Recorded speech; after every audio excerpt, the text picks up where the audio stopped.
You are not stupid. You are not naive.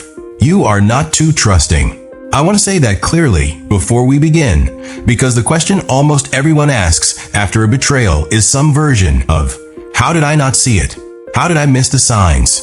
How did I let them get so close? And the answer has nothing to do with intelligence. It has everything to do with what your brain was doing chemically, structurally, below the level of conscious thought.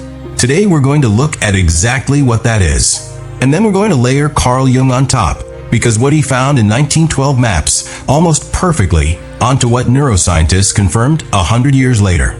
There are two things happening simultaneously when we trust someone deeply.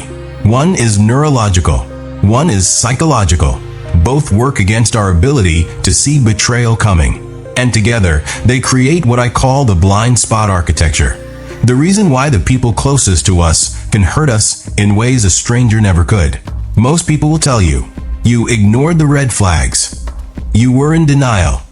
You should have known. And that advice isn't just unhelpful. It's wrong. Because it ignores the biological and psychological systems that made blindness almost inevitable. By the end of this video, you'll understand exactly what your brain was doing when you missed the signs, why your unconscious chose the person who betrayed you, and how to rebuild your capacity for trust without losing your ability to see clearly. Let's take them one at a time. When you bond with someone through prolonged contact, physical touch, emotional vulnerability, shared experience, your brain releases a hormone called oxytocin. Oxytocin is often called the love hormone, and that's accurate, but it's incomplete. What oxytocin actually does is far more complex and far more relevant to why you didn't see it coming. A 2005 study by Marcus Heinrichs and his colleagues at the University of Zurich found something remarkable. Oxytocin doesn't just increase feelings of trust and connection. It actively suppresses activity in the amygdala, the part of your brain responsible for detecting threats. Let that land for a moment. The closer you feel to someone, the more your brain chemically reduces its ability to assess whether they're safe. This is why you can watch a stranger interact with someone and immediately sense something is off, but miss the exact same behavior in a partner you've been with for 3 years. Your threat detection system wasn't broken. It was chemically suppressed by the depth of your attachment. This isn't metaphor. This is measurable, replicable neuroscience. The brain, when it decides it loves someone, makes a calculated trade. It downgrades danger assessment in exchange for the reward of connection. For most of human history, that trade made sense. Your tribe was safer than strangers. Your survival depended on bonding with your group, trusting them, not scanning them for threats. In intimate relationships with people capable of betrayal, it becomes the very thing that blinds you. The same system that kept you safe in your evolutionary past makes you vulnerable in your romantic present.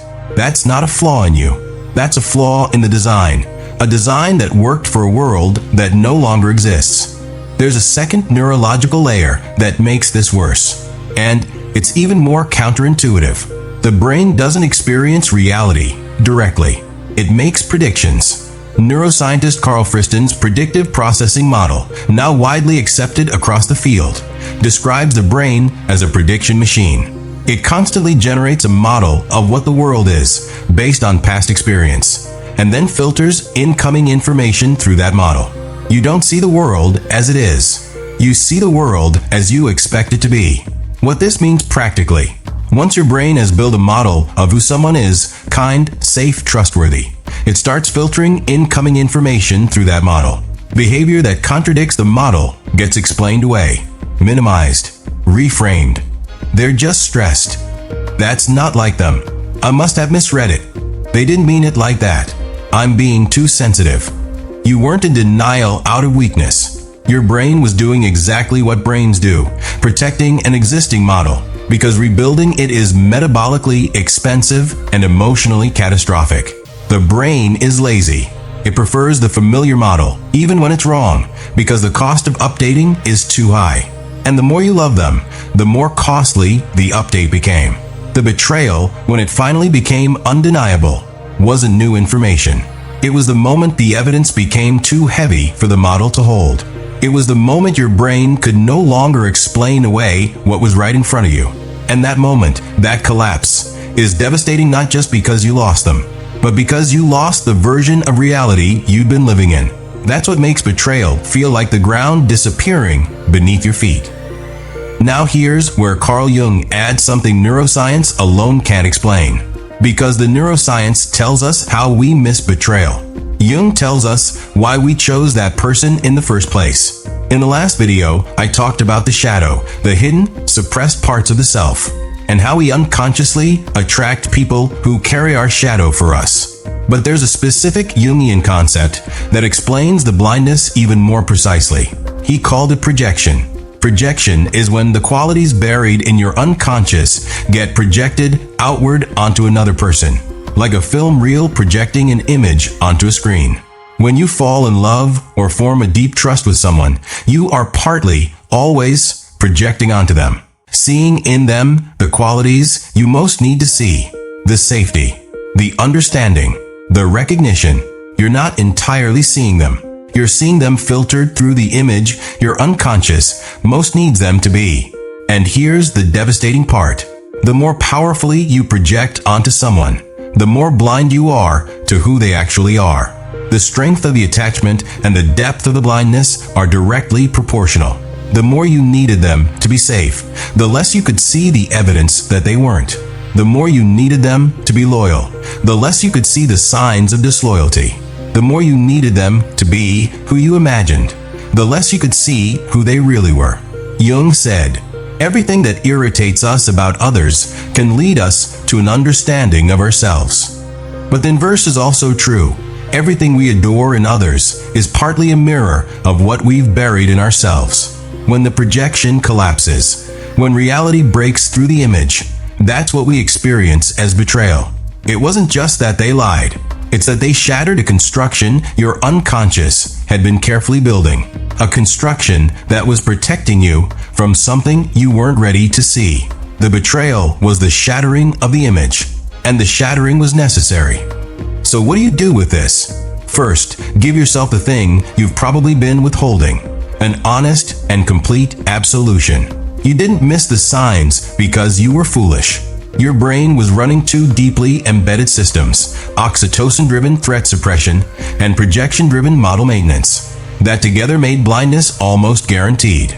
The people who betrayed you were, in many cases, skilled at operating within those systems. That's not a coincidence either. They were unconsciously drawn to someone who would project onto them, and you were unconsciously drawn to someone who would carry your shadow. It was a mutual system. Second, understand that the question, "How did I not see it?" is less useful than what was I most needing to be true about them. Because that answer, that need, is where your shadow lives. The thing you most needed them to be is the thing you haven't yet allowed yourself to be. Safe, loyal, seen, free, strong, honest. Whatever it was you were looking for in them, that's the work that belongs to you now. Not because you caused the betrayal, but because reclaiming that quality in yourself is the only way to stop needing to find it in someone else. And third, recognize that the betrayal didn't just break a relationship. It broke a projection. It broke a version of reality your unconscious had constructed to protect you from something deeper. And in the wreckage of that projection is the first honest look you may have ever had at who you actually are, what you actually need, what you've been avoiding. That's not a silver lining. It's not toxic positivity. It's just what the process actually looks like. Before I let you go, I want you to do something. Not for me, for yourself. Think about the person who betrayed you, not the story you tell about what they did. The deeper question, what were you most needing them to be? Safe? Loyal? Seen? Honest? Free? Strong? Whatever it was, that's where your shadow lives. That's the quality you've been searching for in someone else because you haven't allowed it in yourself. Leave one word in the comments. Just one word. The quality you were most needing them to be. You don't have to explain it. You don't have to tell the story. Just one word. And if you're willing to go deeper, ask yourself, what would it mean to become that quality yourself? If something in this video landed for you, If you've ever been betrayed and wondered how you missed the signs, that's exactly what this channel is for. I don't give you permission to stay stuck in shame about what you didn't see. I show you the biological and psychological systems that made blindness almost inevitable.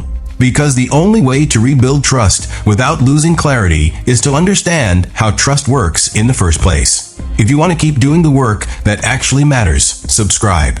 I'll see you in the next one.